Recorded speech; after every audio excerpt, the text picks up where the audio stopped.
Hi boys and girls, this is Konni Jo Bryant, the author of Little Miss Tattletale. I would love to read you the book. So here goes. Little Miss Tattletale by Konni Jo Bryant. That's me. There's the title page, Little Miss Tattletale by Konni Jo Bryant.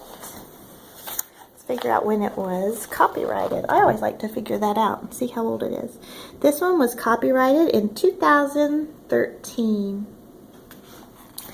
And the dedication page says, to all the kids in my life, especially my own, Zachary and Kara Jane. Every morning, Ariel bounced out of bed, ready to tattle on everyone around her. He didn't take out the trash, she said about her brother. She didn't put away the milk, she reported about her sister. Mom, you didn't close the fridge all the way, she snapped at her mother. Ooh, what a little Miss Tattletale, they thought. When she got to school, Ariel watched her friends closely to see what they did. Bobby cut in line, she tattled to the teacher. Angelina didn't throw her trash away, she said to the lunch lady. Rebecca cheated at jump rope, she whined to the yard supervisor. What a little Miss Tattletale, they muttered. After lunch, it began again. Robert didn't push in his chair, she yelled to Miss Brown. Jessica didn't wash her hands, she tattled to Miss Brown. Alex was running in the classroom, she said loudly enough to make sure Miss Brown heard. I wonder why she's tattling so much, thought Miss Brown. Miss Brown began to watch Ariel closely. At snack, Ariel ate alone. Her classmates smiled at her, but she didn't smile back. At recess, Ariel's classmates tried to include her, but she tried to be the boss all the time.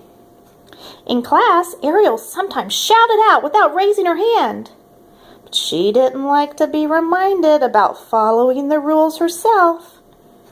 Ariel didn't seem to have many friends. Maybe I can help, thought Miss Brown.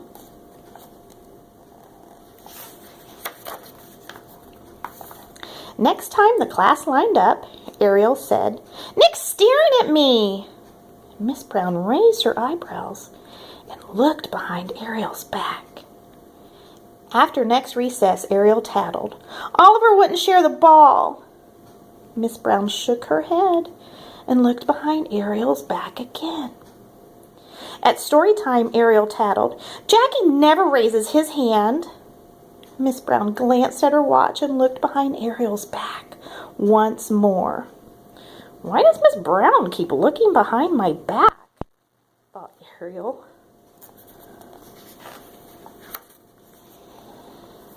It was cleanup time and the students began packing up to go home. Miss Brown was at her desk organizing for the next day when Ariel approached her for her daily tattle report. Veronica didn't put her paints away, Michael still has crayons out, and Stephen didn't get his things out of his cubby, reported Ariel. Miss Brown sighed, looked behind Ariel's back, shook her head and muttered, Uh-oh, just as I thought. Ariel began to wonder what was wrong with Miss Brown as she took her place on the carpet. Oh, Ariel, whispered Miss Brown, can you come back to my desk? I need to see if something is still on your back. My back? Said Ariel. Yep, said Miss Brown. I'm afraid it's been there all day. I saw it earlier. I was hoping you would throw it away by cleanup time, but apparently you didn't. What? Where? What is it? Get it off, Ariel panicked. Well, let me look it up in my big yellow book, said Miss Brown.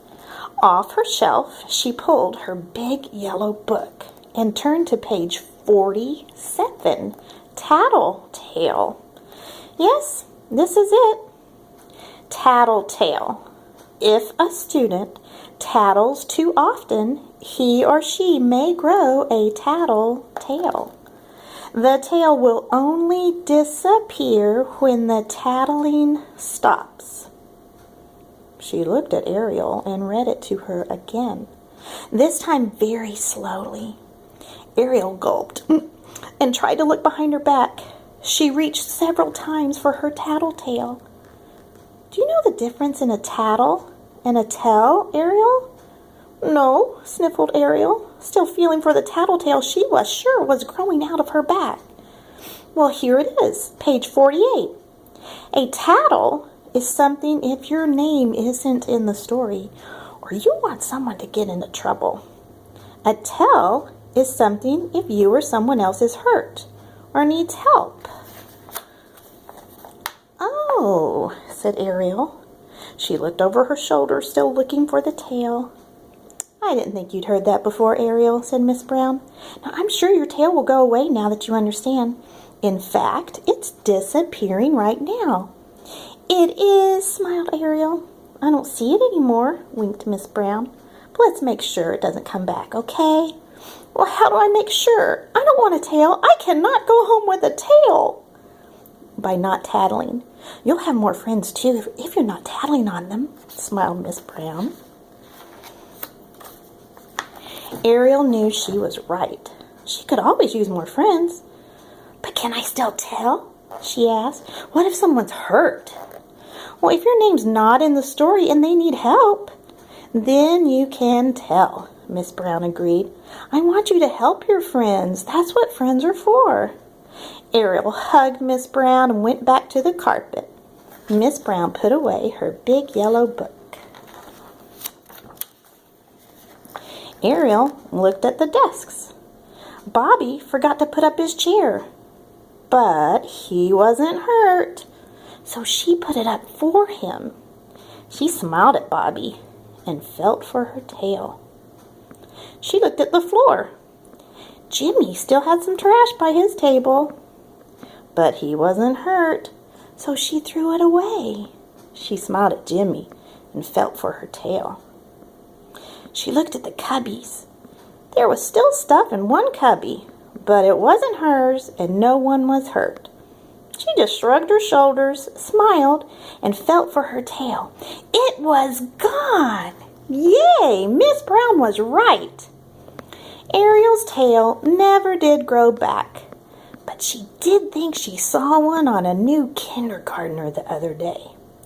She kind of wanted to tell Miss Brown about it, but she didn't, because Ariel knew that would have been tattling. And that is the end. And there's the back cover, boys and girls. I hope you enjoyed that book. It's called Little Miss Tattletale by Konni Jo Bryant. Y'all have a wonderful day. Bye-bye.